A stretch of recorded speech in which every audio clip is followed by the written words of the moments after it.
Let's talk about each chamber of heart, starting with the right atrium. Right atrium, what you are seeing here, which forms the major part of right border, this is the right atrium of the heart, and you can see openings. This is the superior vena cava opening and this is the inferior vena cava opening. Both are opening into the right atrium. The line joining the superior and inferior vena cava is called as crista terminalis. This is called as crista terminalis. So, when you keep in anatomical position, the line in front of crista terminalis, interiorly this is the rough part of the right atrium, and posterior rest of the right atrium will form the smooth part of right atrium. So, the right atrium, if we cut and open, so this is how I am cutting and opening it. So, you can see the rough part which are comb like muscles called as musculi pectinati. So, this forms the atrium proper. So, right atrium has got the anterior rough walled portion which is called as atrium proper and which also contains the right auricle along with it, and it is lined inside by the pectinate muscles which are called musculi pectinati, and internally the sulcus terminalis is called crista terminalis. It is called as crista terminalis. So, musculi pectinati ends with this ridge which is called as crista terminalis. So, this is crista terminalis where the muscles are terminated.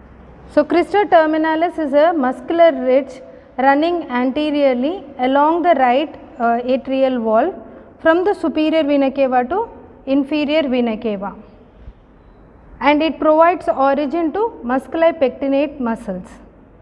And pectinate muscles are prominent ridges in the atrial myocardium located in the anterior aspect of not only right atrium but also in the left atrium as well.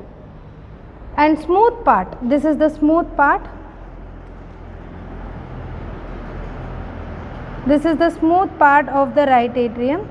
The smooth part is called as sinus venosus. This is called as sinus venosus, and all the venous channels except the anterior cardiac vein open into sinus venosus. The venous channels which are opening inside the right atrium are superior vena cava, inferior vena cava, coronary sinus and venae caudas minimi.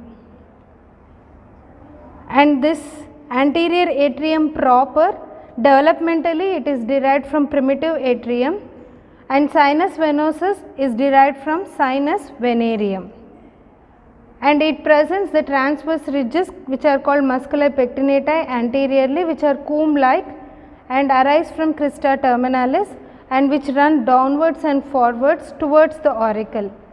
Interiorly the auricle presents reticular sponge like network at the muscular ridges. So, if we see the right atrium on the whole, it is quite larger compared to that of left atrium, but the wall of the right atrium is thin than the left. It is quite thinner than the left atrium. The right auricle, it is a conical muscular part. This is the right auricle which is a pouch like projection, you can see here. This is the conical muscular upper anterior portion of right atrium, and posterior smooth sinus venereum receives superior vena cava, inferior vena cava and coronary sinus. So, we can see the superior vena cava here, inferior vena cava here, and this is the coronary sinus which opens into the right atrium. Interiorly we can see fossa ovalis. Over the interatrial septum we can see fossa ovalis. So, the fossa ovalis is this one which separates from the left atrium and which is a oval shaped depression in the interatrial septum and presents the site of foramen ovale during fetal life, and through which the blood travels from the right atrium to the left atrium in fetal circulation. And the upper part of the fossa ovalis, you can see a ridge which is like half moon like, called as limbus. So, this upper oval pronounced anterior posterior margin of fossa ovalis presents an inferior free edge of septum secundum during fetal life. So, this is limbus. Limbus represents the free edge of septum secundum in fetal life, and annulus ovalis is continuous with the left end of inferior vena cava. So, the limbus or annulus, it is continuous with the inferior vena cava. So, this is the vena cava. So, it is continuous with the inferior vena cava. So, this is limbus. This is about the fossa ovalis. The interatrial septum, we can also find one more feature called as triangle of Koch. This area is the triangle of Koch. This opening is the atrioventricular opening, which communicates the right atrium with the right ventricle, which is guarded by tricuspid valve. So, this part near to the opening is the triangle of Koch. The triangular area bounded in front by a septal leaflet of tricuspid. This is the septal leaflet of tricuspid valve, which is in the forceps, and tendon of Todaro above, which is formed by a tendon of Todaro, which is not prominently seen in this specimen. This is tendon of Todaro, which is above, and also this triangle, like it is contains AV node in this triangle.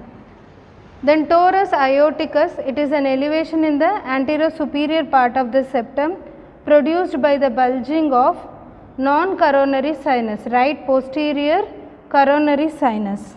So, this one, this is called as torus aorticus, which is the bulge formed by the non-coronary right posterior aortic sinus. And clinical correlation of the right atrium, the sponge like interior of right auricle, we know that right auricle contains reticular kind of fibers, and this auricle prevents the free flow of blood and thus favors the formation of blood clot or thrombus. So, these blood clots may dislodged during auricular fibrillation, means irregular heartbeat, and in that case what happens, these clots will get dislodged. So, the dislodged clots are called as emboli, and such emboli may travel up to pulmonary vessels and causing pulmonary embolism. Next, about the left atrium. The left atrium is also thin walled, which is a quadrangular shape.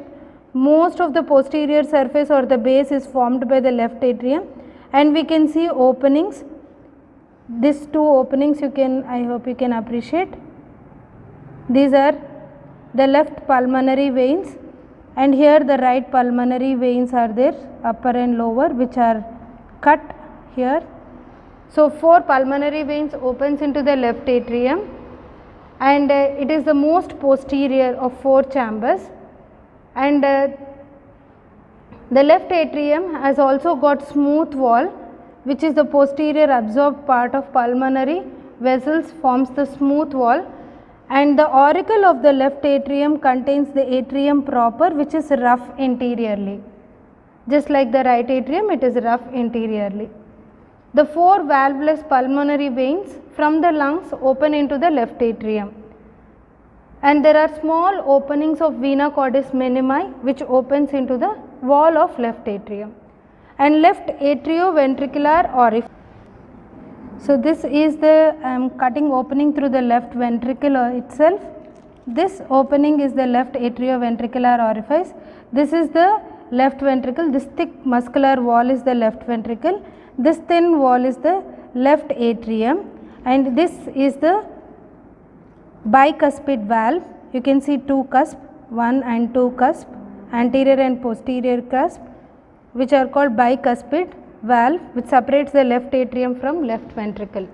We are going to learn about the right ventricles. The right ventricles are seen prominently anterior side. So, sternocostal surface is majorly formed by the right ventricle, and internally if we see, it has got inflow and outflow part. Inflow tract is identified by lot of trabeculae. This irregular surface which is formed by the muscles are called as trabeculae, and trabeculae receives this inflow part, it receives the venous blood from the right atrium. So, this is the right atrium. You can see a opening here, This is the interior of right atrium, this is the interior of right ventricle, and these are the cusps which are guarding the atrioventricular opening. This is a tricuspid. You can see 3 cusps, 1, 2 and 3, which are present along the tricuspid valve, and this is the inflow tract. So the trabeculae carneae are the irregular anastomosing of the muscular ridges which makes this inflow tract, and developmentally, that is embryologically, it is from the primitive ventricle. And supraventricular crust, which is a C-shaped internal muscular ridge, marks the junction of trabeculated part of the right ventricle and smooth part. So if you see internally here, this is the smooth part, which I put a finger, it opens into the pulmonary trunk. So here inside, this forms the smooth part, which is outflow of the right ventricle.